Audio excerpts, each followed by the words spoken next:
Masih soal Pilkada Jakarta, Saudara, Majelis Pusat Himpunan Warga Gereja Indonesia (MPHGAI) menyatakan dukungannya kepada Anies Baswedan untuk maju di Pilgub Jakarta mendatang.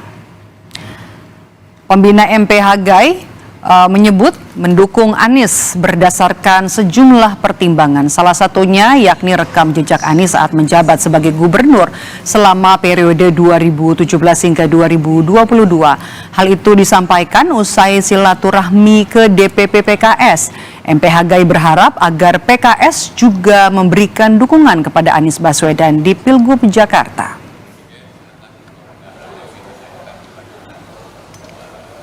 Khususnya untuk DKI, dari jajak pendapat maupun diskusi-diskusi masyarakat khususnya kaum Kristiani, kita mendapat satu kesimpulan bahwa yang layak untuk pemimpin DKI ke depan adalah Bapak Anies Rashid Baswedan. Itulah kira-kira yang kami diskusikan dengan Presiden PKS, DPP PKS, dan hal itu tentu menjadi pertimbangan internal bagi mereka. Selain mendapat dukungan dari Majelis Pusat Himpunan Warga Gereja Indonesia, Anies juga mendapatkan dukungan dari Organisasi Masyarakat Pemuda Pancasila.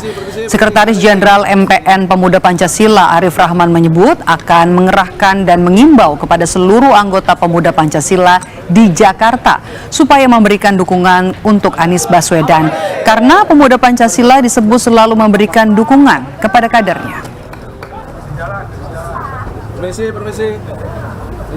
Sudah pasti, karena Pak Anies ini kan kader.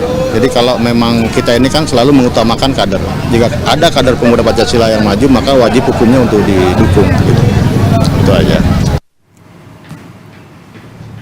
Mantan Gubernur Jakarta Anies Baswedan mengaku berterima kasih kepada seluruh keluarga Pemuda Pancasila atas dukungannya. Anies juga menyebut kehadirannya di Majelis Pimpinan Wilayah Pemuda Pancasila Jakarta untuk melaporkan pencalonannya sebagai bakal calon Gubernur Jakarta 2024. Anies berharap pertemuan itu jadi penyemangat untuk menyambut babak baru.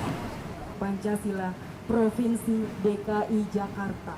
Sebuah proses, saya sebagai salah satu bagian dari keluarga besar Pemuda Pancasila melaporkan bahwa ada perkembangan di mana saya mendapatkan amanat dari partai, dalam hal ini PKB, untuk mengikuti proses pilkada dan lapor kepada MPW, dan harapannya nanti bisa berjuang bersama-sama.